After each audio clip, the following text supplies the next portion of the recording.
نحمده ونصلي ونسلم على رسوله الكريم أما بعد فأعوذ بالله من الشيطان الرجيم بسم الله الرحمن الرحيم فالزاجرات زجرا صدق الله العظيم وصدق رسوله النبي الكريم الأمين إن الله وملائكته يصلون على النبي يا أيها الذين آمنوا صلوا عليه وسلموا تسليما الصلاة والسلام عليك يا سيدي يا رسول الله وعلى آلك وأصحابك يا سيدي يا حبيب الله الصلاة والسلام عليك يا سيدي يا سيد المرسلين وعلى آلك وأصحابك يا سيدي يا رحمة للعالمين السلام علیکم ورحمۃ اللہ وبرکاتہ۔ سورہ صافات کی آیت نمبر 2 بھی آپ نے سماعت فرمائی ہے۔ اللہ تعالیٰ جل مجدہ الکریم نے اس آیت مبارکہ میں ارشاد فرمایا ہے، پھر قسم اس کی جو جھڑک کر چلائیں۔ اس کے مفسرین کرام نے 3 معانی بیان کیے ہیں۔ یا تو اس سے مراد ہے وہ عظیم الشان فرشتے جو ہواؤں اور بادلوں پر مامور ہیں اور وہ اپنے حکم کے ساتھ ہواؤں اور بادلوں کو چلاتے ہیں، یا اس سے مراد ہیں وہ غازیان ملت اور مجاہد جو گھوڑوں کو ڈانٹ ڈپٹ کر میدان جہاد میں موڑتے ہیں اور چلاتے ہیں، یا اس سے مراد ہیں وہ مبلغین اور واعظین جو لوگوں کو جھڑک کر دین اسلام کے راستے پہ چلاتے ہیں۔ تینوں معانی اس کے جو ہیں وہ بڑے باکمال ہیں، لیکن آج کے دن کے اعتبار سے ہم اس کا آخری والا معنی لیں گے۔ اللہ نے ان مبلغین اور واعظین کی قسم بیان فرمائی ہے جو عوام الناس کو اللہ تعالیٰ کے عذاب کا خوف سنا کے ڈانٹ ڈپٹ کے ان کو دین اسلام کی طرف گامزن کرتے ہیں، اور یہ سب سے پہلا انسان کا مبلغ، داعی اور واعظ کرنے والا اس کا باپ ہے۔ آج ہم جس معاشرے میں رہتے ہیں وہاں کافی سارے لوگ یہ کہتے ہیں نہیں، اولاد کے ساتھ انڈرسٹینڈنگ ہونی چاہیے۔ اولاد کے ساتھ، جن ماں باپ کی اپنی اولاد کے ساتھ انڈرسٹینڈنگ ہوتی ہے نا، وہ اولادیں برباد ہو جاتی ہیں۔ یہ یاد رکھیں، جو ماں باپ اپنی اولاد کو بے لگام چھوڑ دیتے ہیں وہ اولادیں برباد ہو جاتی ہیں، اور جو نبی صلی اللہ علیہ وسلم کے اصول اور سکھائے ہوئے ضابطوں کے مطابق اپنی اولادوں کی تربیت کرتے ہیں وہ ماں باپ بھی سکھی رہتے ہیں، وہ اولادیں بھی دین اسلام پہ گامزن رہتی ہیں۔ اسلام تو یہ کہہ رہا ہے کہ جب یہ شعور والا ہو جائے، جب اس کو سمجھ آنی شروع ہو جائے تو اس کو پیار سے سمجھاؤ، اور جب 10 سال کی عمر ہو جائے پھر مار کے سمجھاؤ۔ اسلام ہمیں اس بات کی دعوت دے رہا، اولاد کے ساتھ اپنے درجے سے نیچے آ کے اگر باپ یاری اور دوستی لگا لے گا نا، نہ اولاد صحیح ہوگی، نہ باپ کا روب اور دبدبہ قائم ہوگا۔ باپ کو ہمیشہ اپنی اولاد کے اوپر روب رکھنا چاہیے۔ وہی اولاد ہاتھ سے باہر اور بے قابو ہو جاتی ہے جو والدین کے حکم کے تابع نہیں ہوتی۔ پوری تاریخ اسلام ہم پڑھ کے دیکھ لیں، پوری تاریخ اسلام، جس عظیم ہستی کا ہم ذکر پڑھیں گے اس کی اولاد کو دیکھیں گے تو ہاتھ باندھ کے اپنے ماں باپ کے سامنے کھڑی نظر آئے گی۔ اولاد کا کیا کام ہے ماں باپ سے بے تکلف ہونے کا؟ جہاں بے تکلفی آ جاتی ہے ماں باپ کی اولاد کے درمیان، جہاں رشتوں کی اہمیت ختم ہو جاتی ہے۔ میں اپنے گھر کا صحیح واقعہ بتانے لگا۔ کچھ ہوا ایسا کہ میرے والد گرامی بیت الخلاء میں گئے واپس آئے کوئی انہوں نے بات کی، بات نہیں میں بتا سکتا، تو میں اس بات پہ ہنس پڑا. بیت الخلاء گئے تو فوری باہر آ گئے.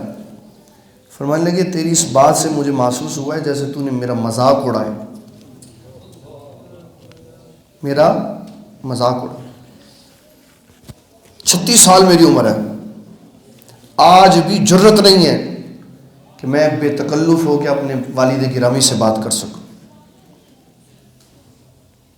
یہ نہیں ہے کہ انہوں نے ہمیں محبت اور پیار نہیں دی. ماں باپ محبت اور پیار دیتے ہیں فطرتی طور پہ، لیکن اس پیار اور محبت کا یہ معنی نہیں ہے کہ ہم اپنی اولادوں کو بے تکلف کر دیں، ڈانٹ ڈپٹ کے رکھیں، تربیت کا عصا ان کے اوپر ہمیشہ رکھیں کہ وہ جوان بھی ہو جائیں تو انہیں یہ پتہ ہو کہ ہمارے سر پہ ہمارا باپ ہے جس نے ہمیں اسلام سے ہلنے نہیں دینا. یہ باپ کی ذمہ داری ہے. پیسے دے دینا، اسکولوں کی فیسیں دے دینا. جتنے لوگ علامہ صاحب ابھی بیان فرما رہے تھے ویلنٹائن ڈے، جتنے لوگ تجربہ کر کے دیکھ، جتنے لوگ ویلنٹائن ڈے پہ ایک دوسرے کو پھول گفٹ کرتے، موسٹلی ان میں سے وہ ہیں جن کے آگے ان کے ماں باپ کی بات نہیں چلتی، آزاد خیال ہے، تربیت اسلام سے ہٹے ہوئے، پھولوں کی کمی پڑ جاتی.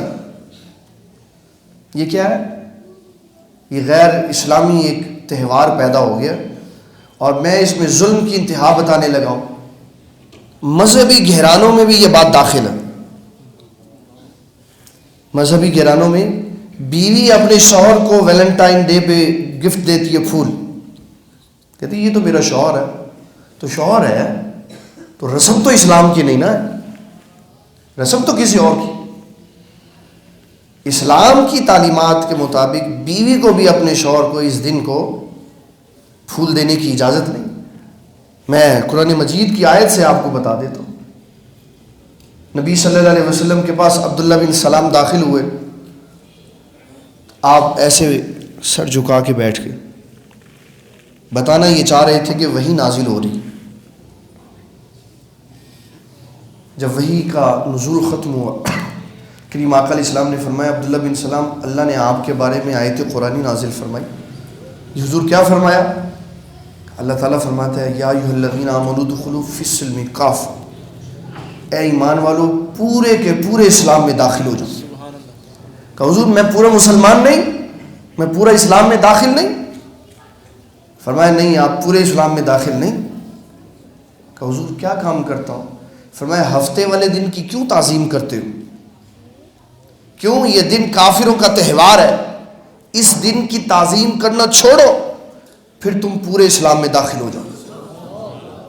صرف اپنے تہواروں کو پکڑنا نہیں بلکہ یہود و نصارہ کے تہواروں کو چھوڑنا ہے، پھر مومن صحیح معنی میں مومن بن سکتا ہوں. پھر مومن صحیح معنی میں مومن بن سکتا ہوں. 14 فروری کو اگر ہم نے کچھ کرنا ہے تو ہم یاد منائیں 14 فروری کی اس حساب سے کہ اس دن تاریخی جلوس نکلا تھا. اس دن تاریخی جلوس نکلا تھا نبی صلی اللہ علیہ وسلم کی ناموس کی حفاظت کے لیے 14 فروری کو. اور کال دی علماء اہل سنت نے اور پوائنٹ رکھا کہ ہم دادا صاحب سے جلوس نکالیں گے اور اسمبلی ہال تک جائیں گے. اور جس دن جلوس تھا اس دن صبح ہنگامہ کر دیا گیا، کاف لیگ والوں نے تباہی بربادی پھیلا دی، اور جو ڈسپلن کے ساتھ جلوس نکلنا تھا اس کے وقار اور عزت کو پوری دنیا میں مجروح کر کے رکھ دی. دین کے دشمن ہیں یہ سارے، ان کو احساس ہی نہیں کہ وہ کتنا نظم و ضبط کے ساتھ جلوس نکلنا تھا اور پوری دنیا میں نبی صلی اللہ علیہ وسلم کے ماننے والوں کے وقار کا پتہ چلنا تھا. اور اتنی دنیا اکٹھی تھی وہاں پہ، اتنے لوگ اکٹھے تھے کہ وہ شادرہ سے سڑکیں بلاک تھی، شادرہ سے لے کے مال روڈ اور نہر اور پیچھے تک انسانوں کا سمندر موجود تھا. اور وہ تاریخی جلوس تھا جو نبی صلی اللہ علیہ وسلم کی عزت و ناموس کے لیے نکالا گیا.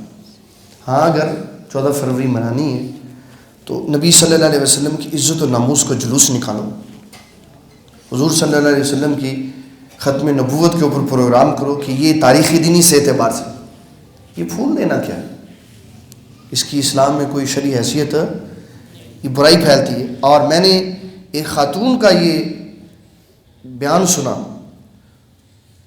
بڑا اس نے تحقیق کر کے یہ جملہ ادا کیا کہ جس دن 13 فروری کا دن گزر جاتا ہے اور رات آتی ہے اور اگلے دن 14 فروری ہوتی ہے، صدیق ٹریڈ سینٹر سے لے کے لبرٹی چوک تک اور وہاں سے لے کے حسین چوک تک ٹریفک بلاک ہوتی ہے اور وہاں سر عام غیر بندے غیر عورتوں کو پھول دے رہے ہوتے، اور ان پڑھ جاہل آدمی جو اسلام کی تعلیم سے بے خبر ہے وہ بھی پھول لے کے کھڑا ہے کہ مجھ سے کوئی لے لے۔ کیوں؟ اس کے اندر یہ شے کس نے ڈیولپ کی؟ یہ ہمارے معاشرے کے بندوں نے ڈیولپ کی۔ اس نے یہ کہا کہ یہ ضرورت ہے، یہ کیا ہے؟ ضرورت، اور لوگ فخر کرتے ہیں، اور ہمارا میڈیا کا وہ حصہ جو اسلام دشمنی پہ کام کر رہا وہ اس کو پراپر سپورٹ کر رہے ہیں۔ میڈیا پہ جو لوگ اینکرز جو دین اسلام سے دور ہیں وہ بیٹھ جاتے ہیں اور پروگرام منعقد کرتے ہیں، اور باقاعدہ انہوں نے غباروں کے دل بنائے ہوتے ہیں اور پھول لگائے ہوتے ہیں، کہتے ہیں جی آج ویلنٹائن ڈے ہے، محبت کا دن ہے۔ کیا کس کا دن ہے؟ محبت کا دن۔ اسلام تو اس شے کی اجازت ہی نہیں دیتا۔ نبی کریم صلی اللہ علیہ وسلم نے اسی لیے فرمایا کہ اپنی عورتوں کو سورۃ نور کی تعلیم دو۔ کس کی تعلیم دو؟ سورہ نور کی تعلیم دو، تاکہ ان کو یہ پتہ چل سکے کہ یہ جو حسن و جمال ہے یہ کس کس کو دکھانا ہے۔ بے پردہ ہو کہ جس کے سامنے مرضی چلی جائے، اس کی اجازت نہیں دی۔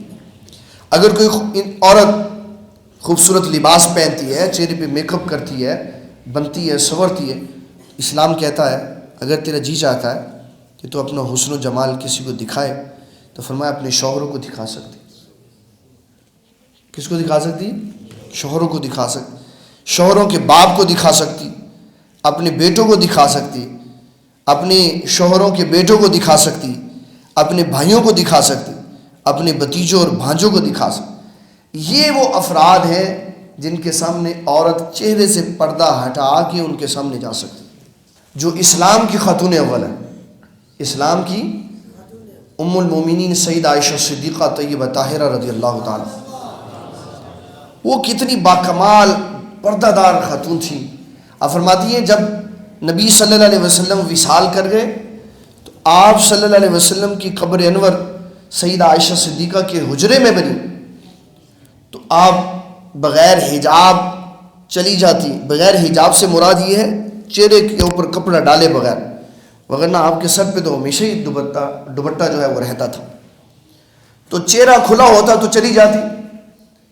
2.5 سال کے بعد جب وہاں قبر بن گئی حضرت سیدنا ابو بکر صدیق کی، تو ایک باپ دوسرا شوہر تب بھی بغیر حجاب چلی جاتی، اور جب حضرت ابو بکر صدیق کے بعد عمر بن خطاب کی وہاں قبر شریف بنی، بندہ تو فوت ہو گیا ہوا تھا، بندہ تو زندہ تو نہیں تھا، ان کی تو قبر تھی، اور حیا کے کس اعلیٰ درجے پہ تھی سیدہ عائشہ صدیقہ کہ آپ جب نبی صلی اللہ علیہ وسلم کی قبر شریف کی زیارت کے لیے جاتی تب بھی پردہ کر کے جاتی کہ یہاں ایک غیر بندے کی قبر بنی ہوئی۔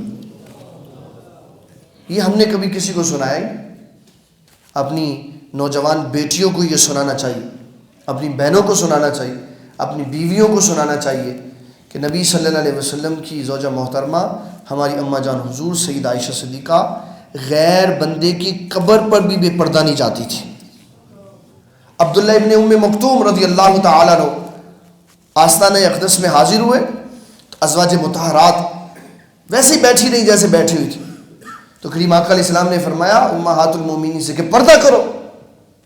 عرض کی حضور یہ تو نابینا ہے۔ فرمایا وہ نابینا ہے، تم تو نابینا نہیں ہو، پردہ کرو۔ یہ اسلام کا کلچر ہے کہ بندے علیحدہ ہوں، عورتیں علیحدہ۔ لیکن بات پتہ کیا ہے، یہ تھوڑا تھوڑا تھوڑا تھوڑا تھوڑا تھوڑا زہر بے حیائی کا پہلے دن سے ہمارے جسم کے اندر گیا ہوا۔ ہماری جو شادیاں ہوتی ہیں یہ تو ایک غیر مسلموں کا تہوار ہے نا، جس پہ ہم یہ کرنا شروع ہو گئے۔ یہ پہلے دن نہیں ہوا، اس کے لیے بنیاد بنا ہمارا سسٹم. ہمارے جو گھروں کی شادیاں ہوتی ہیں، جو غیر اسلامی شادیاں ہوتی ہیں، شادی اسلامی ہے اور کرنے کا انداز غیر اسلامی ہوتا ہے. ادھر بندے بیٹھ جاتے ہیں، ادھر عورتیں بیٹھ جاتی ہیں، مہندی ہوتی ہے، اس میں ناچ گانے ہوتے ہیں، اور پھر بارات ہوتی ہے اور اس میں وہ آتش بازی ہوتی ہے، اور جناب ڈرون کیمروں سے موویاں بنتی ہیں اور غیرتوں کے جنازے نکلتے ہیں. یہ ساری چیزیں بنیاد بنتی ہیں ویلنٹائن ڈے کی. جب یہاں ماں باپ کچھ نہیں کہتے اور کھلی بے حیائی ہونے دیتے ہیں، تو پھر اس سے اگلا قدم اٹھایا جاتا ہے کہ یہ دوستیاں باہر چلی جاتی. اگر پہلی جگہ پہ ان کو روکا جائے، گھروں میں ایسا نہ ہو، تو کسی کے اندر جرت نہیں ہو سکتی کہ وہ اس سے بڑا کوئی قدم اٹھا سکے. اسلام نے ہمیں پردے کا اور حیا کا درس دیا اور سمجھایا کہ مسلمان کی عزت پردے میں.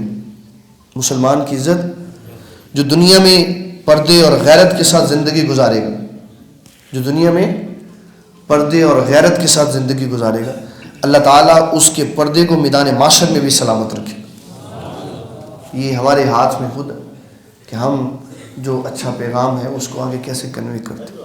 اللہ تعالیٰ جل مجدہ الکریم ہمیں حیا والی زندگی گزارنے کی توفیق عطا فرمائے. وما علینا الا البلاغ المبین.